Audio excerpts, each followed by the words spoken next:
బాగా ఎండగా ఉన్న ఒకరోజు సంతరాం ఇంకా అరవింద్ ఇద్దరూ పొలంలో ఉంటారు. సంతరాం ఒక పక్కన కూర్చుని తనకు పట్టిన చెమటను తుడుచుకుంటూ ఉంటాడు. ఇక మరొక వైపు అరవింద్ ఒక ఎండిపోయిన చెట్టును కొడుతూ ఉంటాడు. పొలంలో రోజంతా కష్టపడిన తరువాత ఇద్దరూ బాగా అలసిపోయి ఉంటారు. అన్నయ్య, ఈ సంవత్సరం కూడా పంట మోసం చేసింది. మొత్తం ఎండిపోయింది. షావుకారి అప్పు పెరిగిపోతోంది. అర్థం కావడం లేదు వచ్చే నెలకి ఏం చేయాలి అని. అరవింద్ గొడ్డలిని వదిలేసి సంతరాం దగ్గరికి వస్తాడు. తన మొహంలో కూడా అలసట ఇంకా దిగులు స్పష్టంగా కనిపిస్తుంది. తలరాత బాగాలేదు సంతరం. మనకి ఎంత కష్టపడుతున్నామో అంతే అప్పుల్లోకి కూరుకుపోతున్నాం. ఈ పంచర భూమి వల్ల ఎలాంటి లాభం ఉండదు. ఏమైనా చమత్కారం జరగకపోతే మనం ఈ ఊరిని వదిలేయాలి. అడవికి అవతల వైపు ఒక కొత్త నగరం ఉందంట. అక్కడ మనకి పని దొరకచ్చు. మనం అక్కడికి వెళ్ళి ప్రయత్నిద్దామా? ఇక్కడ ఉండడం వల్ల ఆకలే మిగులుతుంది. నువ్వు చెప్పింది నిజమే. ఇక్కడ కూర్చుని నడిస్తే కడుపు నిండదు కదా. పద, ఇవాళే అడవిలో నుంచి వెళ్దాం. షార్ట్కట్లో వెళ్తే సాయంత్రానికల్లా నగరానికి చేరుకుంటాం. ఇద్దరూ తమ వస్తువులను నేల మీద వదిలేస్తారు. దట్టమైన అడవి వైపు బయలుదేరతారు.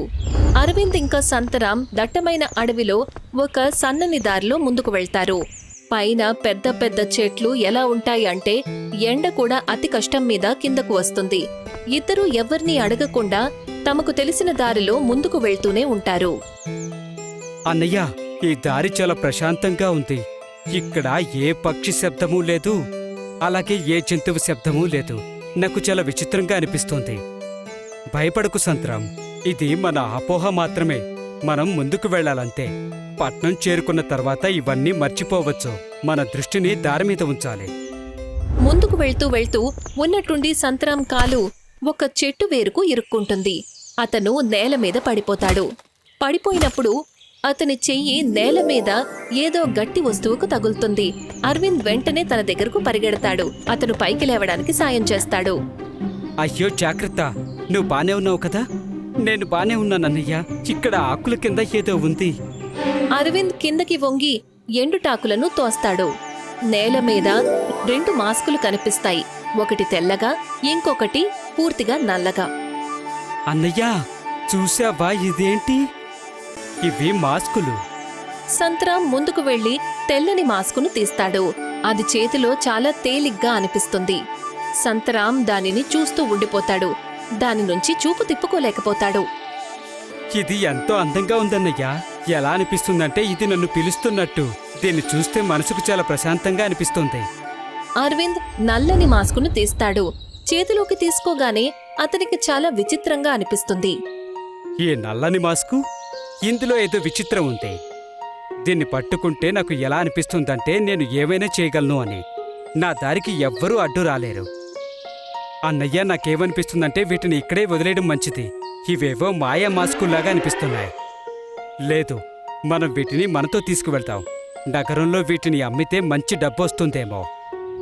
సంతరాం ఏదైనా చెప్పేలోపే అరవింద్ ఆ నల్లని మాస్కును తన మొహానికి తగిలించుకుంటాడు. ఆ క్షణమే ఒక తెలియని శక్తి సంతరాంని లాగేస్తుంది. అతను స్వయంగా తెల్లని మాస్కును పెట్టేసుకుంటాడు. ఎప్పుడైతే 2 మాస్కులను మొహాలకు పెట్టుకుంటారో ఆ మాస్కులు వాటంతటవే మెరిసిపోతాయి. మరుసటి రోజు అన్నదమ్ములిద్దరూ ఊరి వైపుకి బయలుదేరతారు. మాస్కులు ఇప్పుడు వాళ్ల మొహానికి ఎలా ఉంటాయంటే ముఖంలో ఒక భాగమన్నట్టు. అందరికీ కాస్త విచిత్రంగా అనిపిస్తుంది, కాని ఎవ్వరూ దృష్టి పెట్టలేదు. వెళ్తూ వెళ్తూ ఒక పెద్దావిడ తల మీద ఒక పెద్ద కట్టెల మోపు పెట్టుకుని ఉంటుంది. ఆవిడ ఒక రాయిని తన్నుకుని పడిపోతుంది. లేవలేకపోతుంది. తెల్ల మాస్కు పెట్టుకున్న సంతరాం వెంటనే ఆవిడ దగ్గరకు వెళ్తాడు. ఆమెను పైకి లేపుతాడు. ఆమె కట్టెలను కూడా తీసి ఆమెకు ఇస్తాడు. అమ్మగారు, మీరేమీ బాధపడకండి. నేను మీకు పూర్తిగా సాయం చేస్తాను. నేను ఈ కట్టెలను మీ ఇంటికి చేరుస్తాను. మీకు పని చేయాల్సిన అవసరం ఏమీ లేదు. పెద్దావిడ ఆశ్చర్యపోతుంది, కాని ఆమె మొహంలో కృతజ్ఞత స్పష్టంగా కనిపిస్తుంది. అరవింద్ అదంతా చూస్తాడు, కాని ఏమాత్రం పట్టించుకోకుండా ముందుకు వెళ్లిపోతాడు.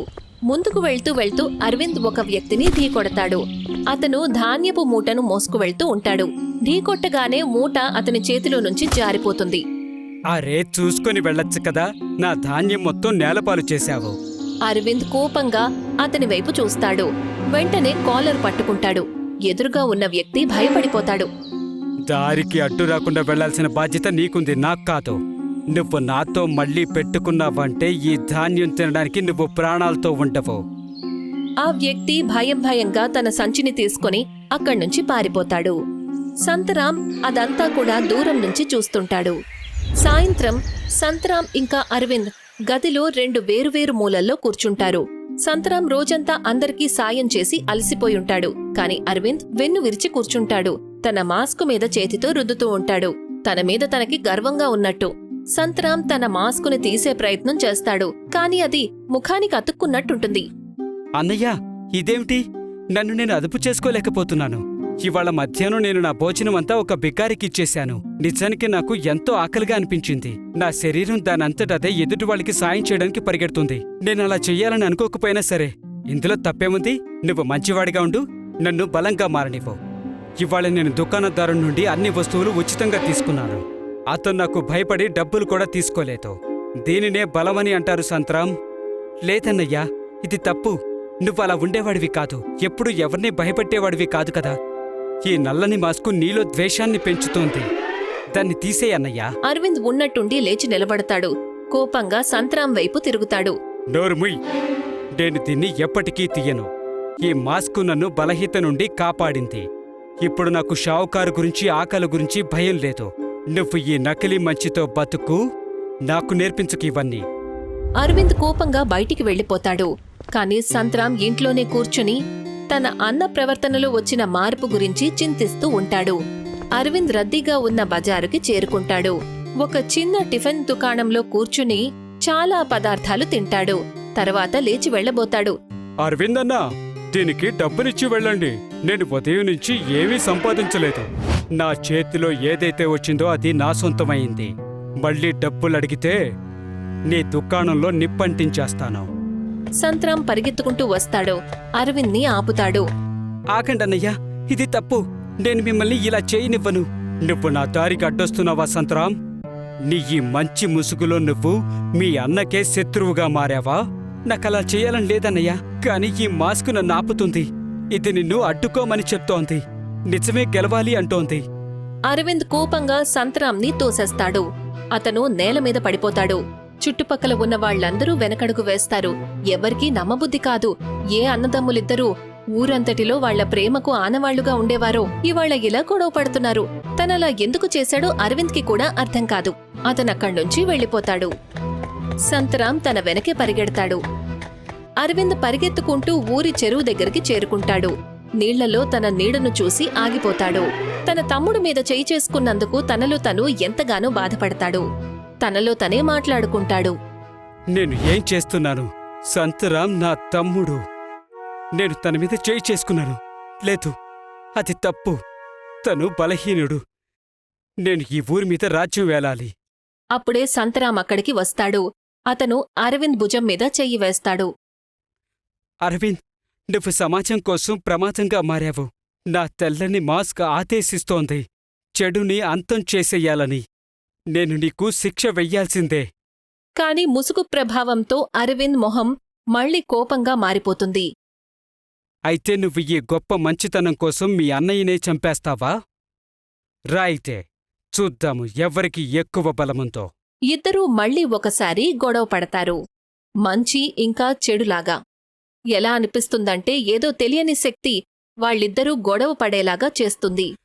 అన్నయ్యా, నన్ను ఆపు. నేను నిన్ను చంపాలనుకోవట్లేదు. నా చెయ్యి దానంతటదే వేస్తోంది. సంతరాం, నన్ను నేను ఆపుకోలేకపోతున్నాను. ఈ నల్లని మొహం నా బుర్రని తినేస్తోంది. నాకు ద్వేషం మాత్రమే కనిపిస్తోంది. ఇద్దరూ ఒకరి పీకను ఒకరు పట్టుకుంటారు. లోపల ఇద్దరి ఆత్మలు తల్లడిల్లుతూ ఉంటాయి. అప్పుడే అరవింద్ ఇంకా సంతరాం లోపల్నుంచి వాళ్ల గొంతులు పిలుస్తూ ఉంటాయి. లేదు, నేను నా తమ్ముడి రక్తం చూడలేను. నాకు ఈ శక్తి అవసరం లేదు. నాకు రాజు కావాలని లేదు. నాకు నా తమ్ముడు తిరిగి కావాలి. నాకు కూడా వద్దు ఈ బలవంతమైన మంచితనం. ఇది నన్ను నా అన్నకి దూరం చేస్తోంది. ఇది ఏమాత్రం సరికాదు. నేను సంతరాంని, భగవంతుణ్ణి కాదు. ఇద్దరూ ఒకరినొకరు వదిలేస్తారు. మాస్కుల్ని తీయడానికి ప్రయత్నం చేస్తారు. కాని మాస్క్ ఏమాత్రం కదల్లేదు. కాని ఇద్దరి మధ్య ఉన్న ప్రేమ అన్నిటికంటే బలంగా మారుతుంది. వాళ్ళిద్దరూ కలిసి మాస్కులను లాగి పడేస్తారు. మాస్కులు నేలమీద పడతాయి. ఇద్దరికీ ఊపిరి ఆడుతుంది. అరవింద్ ముందుకు వస్తాడు. సంతరాంని గట్టిగా హత్తుకుంటాడు. నన్ను క్షమించు తమ్ముడు. బలం మీద స్వార్థంతో గుడ్డివాణ్ణైపోయాను. మనిషి మంచివాడైనా బలవంతుడిగా మారాలన్నా ఇటువంటి మాస్కుల అవసరం ఏమాత్రం ఉండదు. మనలో ఏదైతే ఉందో అదే నిజమైనది. అలాగే నాక్కూడా అర్థమైందన్నయ్యా. ఒక్క మాస్కు ద్వారా చేసిన మంచి అసలైన మంచి కాదు. అసలైన మంచి ఏదంటే మనం స్వయంగా మనిష్ట ప్రకారం స్పృహలో చెయ్యాలి. ఇద్దరూ మాస్కులను తీసి చెరువులో దూరంగా విసిరేస్తారు. ఆ తర్వాత ఇద్దరూ కలిసి తమ గ్రామానికి బయల్దేరతారు. ముందుకంటే మరింత బలంగా. ఇక దీనితోనే మన కథ పూర్తయిపోతుంది.